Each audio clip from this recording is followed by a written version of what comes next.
नमस्ते दोस्तों, वेलकम है आपका माइंड ओवर मशीन्स पर। यहाँ हम डेली जीके और करंट अफेयर्स कवर करेंगे ताकि आप अपने एग्जाम्स क्रैक कर सकें। चलिए शुरू करते हैं।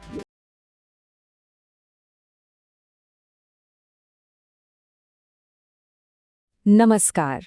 कभी सोचा है कि भारत के जंगलों में घूमते बाघों का हमारे डिजिटल डेटा के भविष्य से क्या कनेक्शन हो सकता है? या ये सोचिए कि फुटबॉल का खेल दुनिया में शांति कैसे ला सकता है? सुनने में थोड़ा अजीब लगता है ना? पर आज हम ऐसे ही कुछ हैरान करने वाले कनेक्शंस को जोड़ेंगे। एक ऐसी यात्रा पर चलेंगे जो हमें घने जंगलों से सीधे स्पेस तक ले जाएगी। अब ये सवाल सिर्फ कहने सुनने के लिए नहीं है। ये हमें आज के सबसे बड़े चैलेंजेस के बारे में सोचने पर मजबूर करता है। मतलब, एक तरफ हम नेचर को बचाने की बात कर रहे हैं और दूसरी तरफ टेक्नोलॉजी में नई नई खोज कर रहे हैं। तो चलिए पता लगाते हैं कि कैसे इंसानियत के भविष्य के जो जवाब हैं वो ऐसी ऐसी जगहों से मिल सकते हैं जिनके बारे में हमने सोचा भी नहीं होगा। तो आज का हमारा सफर कुछ ऐसा रहेगा। सबसे पहले हम बात करेंगे भारत के बेशकीमती प्राकृतिक खजानों की। उसके बाद हम एक छलांग लगाएंगे विज्ञान की दुनिया में, अतीत से लेकर भविष्य तक। और आखिर में हम देखेंगे कि शांति के लिए दुनिया में कौन सी नई पहल हो रही हैं। तो चलिए शुरू करते हैं पहले हिस्से से। हम सीधे भारत की प्राकृतिक विरासत के दिल में उतरेंगे, देखेंगे कि कैसे एक नेशनल पार्क ने कमाल किया है और दुनिया के सबसे बड़े वाइल्ड लाइफ सर्वे की तैयारियों के बारे में भी जानेंगे। और ये सिर्फ एक रेटिंग नहीं है, ये बहुत बड़ी बात है। ये सालों की मेहनत और लगन का नतीजा है। देखिए, IUCN, जो कि नेचर कंजर्वेशन पर काम करने वाली दुनिया की सबसे बड़ी संस्था है, उसका गुड रेटिंग देना एक तरह से ग्लोबल स्टैंप है। ये बताता है कि कंचनजंगा के बेहद नाजुक इकोसिस्टम को बहुत अच्छे तरीके से बचाया जा रहा है। ये पूरी दुनिया के लिए एक मिसाल है। भारत में कुल 44 यूनेस्को वर्ल्ड हेरिटेज साइट्स हैं। ये नंबर ही अपने आप में देश की शानदार सांस्कृतिक और कुदरती विरासत की कहानी कहता है।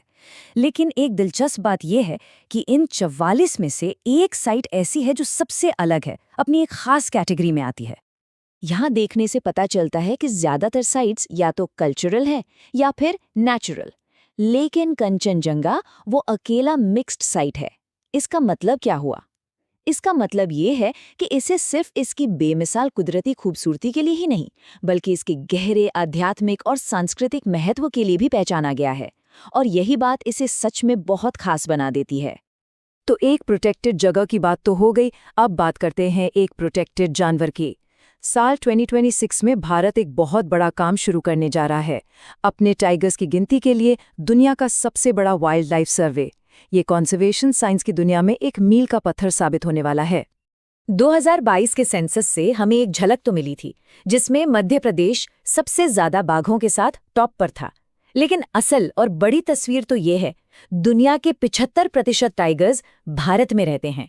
सोचिए जरा, ये आंकड़ा दिखाता है कि इस शानदार जानवर को बचाने में भारत की जिम्मेदारी कितनी बड़ी है और भारत ने कितनी बड़ी कामयाबी हासिल की है।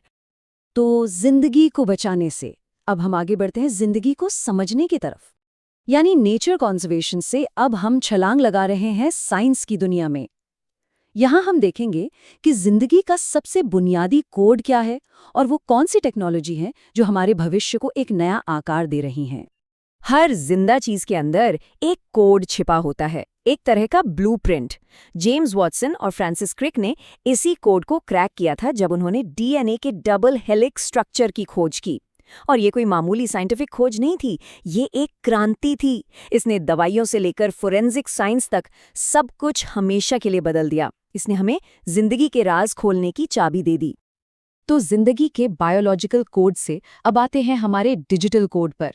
जब भी कोई फोटो अपलोड होती है या कोई वीडियो स्ट्रीम होता है तो पर्दे के पीछे डेटा सेंटर्स काम कर रहे होते हैं। लेकिन इन डिजिटल फैक्ट्रियों की एक छिपी हुई कीमत है। ये हमारे प्लैनेट के रिसोर्सेज, खास तौर पर बिजली और पानी, बहुत ज़्यादा इस्तेमाल करते हैं। तो इस प्रॉब्लम का सोल्यूशन क्या है? गूगल इसका एक ऐसा जवाब लेके आ रहा है जो किसी साइफाई मूवी जैसा लगता है, प्रोजेक्ट सनकैचर। जरा सोचिए, हमारे डेटा सेंटर जमीन पर नहीं बल्कि स्पेस में धरती के चक्कर लगा रहे हैं। उन्हें ठंडा रखने के लिए स्पेस की कुदरती ठंडक का इस्तेमाल हो रहा है और पावर सीधे सूरज से मिल रही है। ये सिर्फ एक छोटा मोटा सुधार नहीं है, ये हमारे पूरे डिजिटल इंफ्रास्ट्रक्चर को नए सिरे से सोचने जैसा है। तो एक तरफ हम अपनी टेक्निकल प्रॉब्लम्स के लिए इतने बड़े बड़े सॉल्यूशंस ढूंढ रहे हैं और वहीं दूसरी तरफ दुनिया भर में लोग हमारी मानवीय चुनौतियों के लिए भी नए नए रास्ते खोज रहे हैं। तो चलिए अब अपना ध्यान उन कोशिशों पर लगाते हैं जो शांति और तरक्की के लिए खेल और हुनर की ताकत का इस्तेमाल कर रही हैं। फुटबॉल एक ऐसा खेल है जिसमें सरहदों और कल्चर के पार जाकर लोगों को जोड़ने की एक गजब की ताकत है। इसी ताकत को पहचानते हुए फीफा अब इस खेल का इस्तेमाल मैदान के बाहर एक बड़े मकसद के लिए कर रहा है, और वो मकसद है शांति। उनका नया पीस प्राइज उन हीरोज को सम्मानित करेगा जो दुनिया को एक बेहतर जगह बनाने के लिए खेल की इस ताकत का इस्तेमाल करते हैं, और इसे वो एक बहुत बड़े स्टेज पर करने जा रहे हैं। पहला अवार्ड फंक्शन 5 दिसंबर 2025 को वर्ल्ड कप ड्रॉ के दौरान वॉशिंगटन डीसी में होगा। सोचिए, जब पूरी दुनिया की नजरें वहां टिकी होंगी तो ये शांति के मैसेज को फैलाने का कितना शानदार मौका होगा। शांति कायम करने के रास्ते कई हो सकते हैं। एक तरफ जहां खेल दिलों को जोड़ता है, वहीं दूसरी तरफ डेवलपमेंट और एजुकेशन लोगों को अपना भविष्य खुद बनाने की ताकत देते हैं, जिससे एक स्थायी शांति की नींव पड़ती है। और यही बात हमें साउथ सूडान में भारत और यूनेस्को की एक बहुत ही जरूरी पार्टनरशिप तक ले आती है। TVET यानी technical and vocational education and training program के जरिए ये सिर्फ लोगों को नौकरी नहीं दे रहे, बल्कि उन्हें ऐसा हुनर सिखा रहे हैं जिससे वो अपने पैरों पर खड़े हो सकें, अपने समाज को फिर से बना सकें और अपनी किस्मत खुद लिख सके।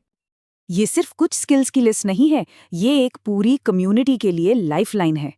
सोचिए, डेयरी मैनेजमेंट से परिवारों को खाना और आमदनी मिलती है, प्लम्बिंग और वाटर मैनेजमेंट से हेल्थ और सफाई बेहतर होती है।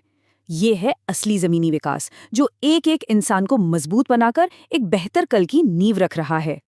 तो बाघों को बचाने से लेकर स्पेस में डेटा सेंटर बनाने तक और फुटबॉल के जरिए शांति फैलाने तक, ये सारी कहानियां सुनने में भले अलग अलग लगें, लेकिन ये सब एक बहुत ही गहरी सच्चाई से जुड़ी हैं।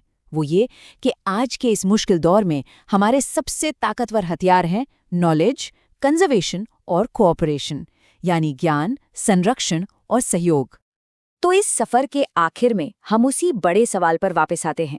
घने जंगलों को बचाने से लेकर स्पेस में नया भविष्य बनाने और जमीन पर शांति लाने तक, आखिर इनमें से कौन सा बड़ा आइडिया हमारे आने वाले कल की असली पहचान बनेगा? शायद इसका कोई एक सीधा जवाब नहीं है। शायद असली जवाब इस बात को समझने में है कि ये सारे आइडियाज आपस में कैसे जुड़े हुए हैं। आज की इस पड़ताल में शामिल होने के लिए शुक्रिया।